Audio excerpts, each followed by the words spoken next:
민수기 6장 13절부터 27절 말씀입니다.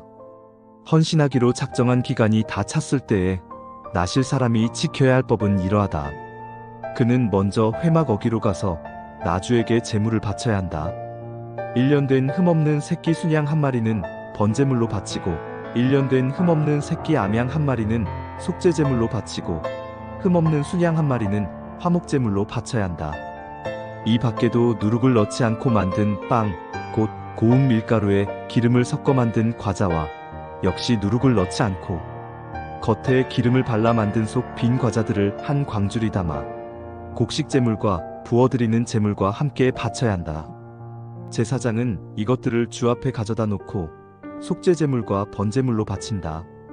또 순양에다가 누룩을 넣지 않은 빵 한 광주리를 곁들여 나주에게 화목제물로 바친다. 제사장은 또한 그 나실 사람이 가지고 온 곡식제물과 부어드리는 제물도 함께 바친다. 그렇게 한 다음 나실 사람은 그가 바친 자기 머리털을 회막 어귀에서 밀고 바친 그 머리털은 화목제물 밑에서 타고 있는 불 위에 얹어 태운다. 나실 사람이 바친 그 머리털을 다 밀고 나면 제사장은 삶은 순양의 어깨, 고기와 광주리에서 꺼낸 누룩을 넣지 않고 만든 과자 한 개와 누룩을 넣지 않고 만든 속 빈 과자 한 개를 모두 그 나실 사람의 두 손에 얹었다가 그것들을 흔들어서 그것을 나주에게 드리는 흔들어 바치는 제물이 되게 하여야 한다.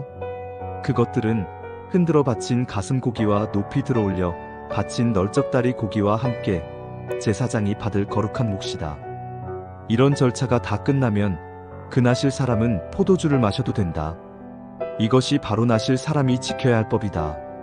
그러나 만일 한 나실 사람이 될 때에 나주에게 제물을 바치기로 서약하였고 더 나아가 그가 바쳐야 하는 것 말고도 더 바치기로 서약하였으면 그는 나실 사람이 지켜야 할 이 법을 따라 그가 서약한 것을 그대로 실천하여야 한다. 주님께서 모세에게 말씀하셨다. 너는 아론과 그 아들들에게 말하여라. 그들이 이스라엘 자손에게 복을 빌 때에는 다음과 같이 빌라고 하여라. 주님께서 당신들에게 복을 주시고 당신들을 지켜주시며 주님께서 당신들을 밝은 얼굴로 대하시고 당신들에게 은혜를 베푸시며 주님께서 당신들을 고이 보시어서 당신들에게 평화를 주시기를 빕니다. 그들이 나의 이름으로 이스라엘 자손에게 이렇게 축복하면 내가 친히 이스라엘 자손에게 복을 주겠다. 하나님의 말씀을 잊지 않고 묵상하길 원하는 모두에게 하나님의 은혜가 가득하기를 소망합니다.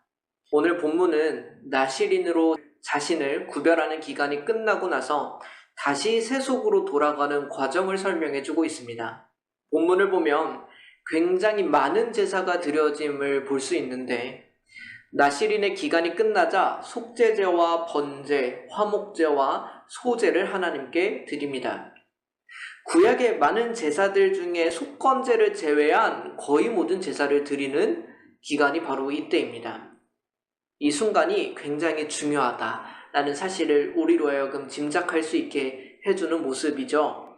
마지막으로 구별된 기간 동안 자르지 않았던 머리를 모두 미는 것으로 나실인의 삶은 정리하게 됩니다. 이 사람은 이제 앞으로 구별된 사람의 삶이 아닌 다시 세속으로 돌아간 자의 삶을 살게 될 것입니다. 그 이후에 하나님께서는 모세에게 제사장들은 다른 사람들한테 어떻게 축복해야 되는지를 알려주시고 하나님께서 이스라엘 백성들에게 무엇을 축복하기를 원하는지를 알려주고 계십니다. 나실인이 되기로 작정했을 때보다 다시 세속에서 살아가기로 결단했을 때 더 크게 치러졌던 제사는 우리로 하여금 그 이후의 삶을 생각해보게 만듭니다. 왜 구별되는 것이 더 큰 일이 아니라 다시 세속으로 돌아가는 것이 더 큰 일이었을까? 이에 대해서는 신학적 논리보다는 우리의 삶에 대한 이야기를 하는 것이 더 좋아 보입니다. 구별된 사람으로 살아가는 것은 힘든 것이 사실이죠. 나실인의 규례를 보십시오. 머리를 자르지 않고 포도의 소산을 가까이 하지 않으며 주검을 가까이 하지 않아야 합니다. 언뜻 보면 쉽죠. 그러나 가족들의 죽음도 지키지 못했던 그들을 어떻게 바라봐야 했을까? 어디서나 마주할 수 있었던 포도의 소산을 그들은 취하지 못한다는 것이 얼마나 삶을 정리하게 만들었을까. 생각 이상으로 이들은 자신을 지키며 살아야 했습니다. 그러나 다른 이들은 나실인으로 인정했을 겁니다. 이게 무슨 말이냐면 자신들의 문화 속에서 구별된 자들을 그들도 구별해 주었을 거다라는 것입니다. 정상적인 사고를 하는 사람이라면 악의를 품고 있지 않는 이상 머리를 자르지 않아서 표가 나는 나실인에게 포도의 소산을 들이밀지는 않았을 거라는 겁니다. 즉 나실인으로 구별된 삶은 그 자체로 의미가 있는 것이 맞지만 한편으로 자신의 정욕을 절제하고 하나님 앞에서의 정체성을 확인하는 것이 목표였던 것이지 고행과 같은 일은 아니었다는 것입니다. 그런데 반대로 생각해보죠. 그 구별됨과 거룩함을 세속에서 살아내는 건 어떤가요? 이제는 머리도 잘라도 되고 포도의 소산도 가까이 해도 됩니다. 죽음을 가까이 하는 것은 다른 사람들에게도 부정한 것으로 여겨졌기에 조금은 더 설명이 필요합니다만 가족의 장례는 당연히 치를 수 있었겠죠. 자유로운가요? 어떤 면에서는 더 어려운 길이 시작된 겁니다. 이제 그는 모든 것을 할 수 있는 자유를 가지고 거룩함을 지켜야 하는 사람이 되었습니다. 모두가 인정하고 모두가 구별시켜 주는 곳에서가 아니라 어떤 이들도 자신을 구별시켜 주지 않는 곳에서 구별되어야 하는 것입니다. 세속으로 다시 돌아가는 때 더 큰 제사가 드려지는 이유일 수 있겠죠. 그는 이것을 더 기억해야 하는 것입니다. 지금 우리의 시대에도 모든 사람이 구별된 직업을 가지고 있지는 않습니다. 모두가 목회자가 되지는 않고 선교사가 되지는 않는 법입니다. 그러나 사실 지금 시대에는 이런 분들 또한 세속과 완전히 구별되어 살아가고 있지는 않습니다. 기독교는 산에 있지 않고 마을에 있는 법이죠. 우리는 나실인으로 구별되어 살아가다가 세속으로 돌아가는 사람들과 같습니다. 사실 우리가 맞이하는 매 주일이 그런 순간일 수 있습니다. 일주일 중 하루 우리는 그날을 구별하여 하나님과 이웃 앞에서 주님의 날을 누리죠. 평안을 누리며 복음을 누리며 교제를 누리는 시간입니다. 그러나 우리는 다음 날이 되면 다시 나가야 합니다. 어디로 나가야 되나요? 각자의 자리가 있는 세속입니다. 우리는 결국 세속으로 나아가야 하는 사람들입니다. 그 일은 쉽지 않은 겁니다. 교회에서 믿음 지키는 것은 생각보다 어렵지 않습니다. 우리가 믿음이 흔들리는 대부분의 순간은 교회 밖, 세속을 살아갈 때입니다. 우리는 그 속에서도 거룩함을 지켜내야 하고 그 속에서도 하나님을 의지하며 살아가야 합니다. 이것을 할 줄 알아야 하는 것이고 이 일이 우리에게 더 중요합니다. 예수님께서는 제자들에게 이렇게 말씀하셨습니다. 요한복음 20장 21절에 보면 너희에게 평화가 있기를 빈다. 아버지께서 나를 보내신 것 같이 나도 너희를 보낸다. 하나님 아버지께서는 예수님을 세상으로 보내셨습니다. 구원이 전파되어야 하고 사람들이 생명을 얻어야 하기 때문이죠. 그리고 예수님께서 말씀하시는 겁니다. 나도 너희를 보낸다. 그렇다면 우리를 어디로 보내시는 겁니까? 예수님처럼 세상으로 보내시는 겁니다. 우리도 그 속에서 살아야 합니다. 그러나 너무 걱정하지 않아도 되는 것은 예수님께서 보내시는 명령으로 이 말씀을 마치지 않으셨다. 이어서 22절 말씀입니다. 이렇게 말씀하신 다음에 그들에게 숨을 불어넣으시고 말씀하셨다. 성령을 받아라. 예수님께서는 성령 하나님을 우리와 함께 보내신다고 말씀하십니다. 이것이 우리가 더 어려운 현장으로 나아간다는 증거이기도 합니다. 우리는 하나님의 도움이 간절한 곳으로 가게 될 거예요. 그 현장이 바로 세속입니다.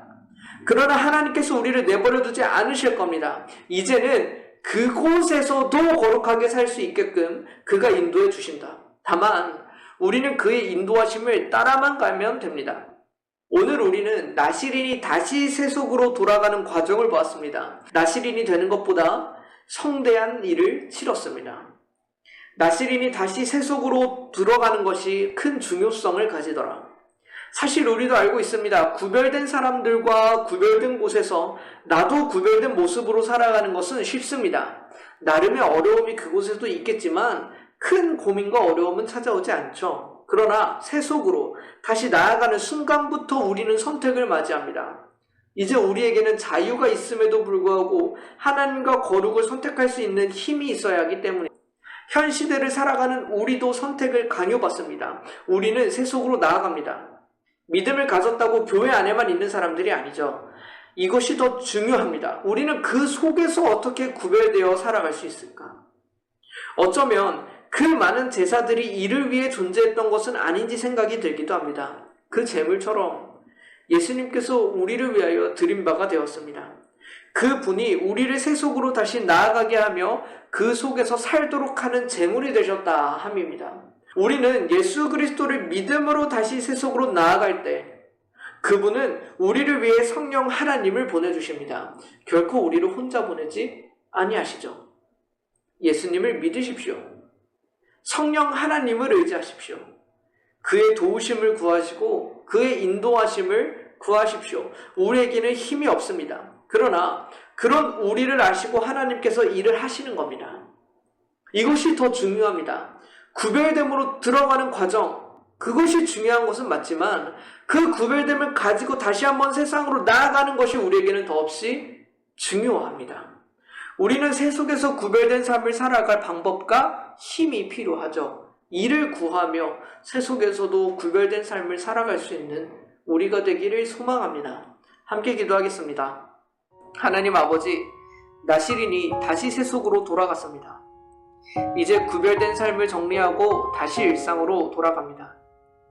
이제 다시 세속과 싸워야 하는 현장으로 갑니다. 결코 쉽지 않은 발걸음입니다. 이와 같이 저희도 매일매일 다시 세상으로 나아갑니다. 주님, 우리를 도우시고 인도하여 주십시오. 우리를 혼자 보내시지 않으신다는 주의 말씀을 믿고 의지하오니 성령 하나님, 우리를 도우시고 가르쳐 주십시오.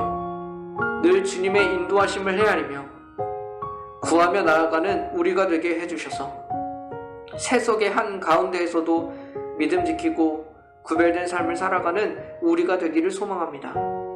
주께서 우리를 늘 지키시기를 기도하며 우리 주 예수 그리스도의 이름으로 기도드립니다. 아멘.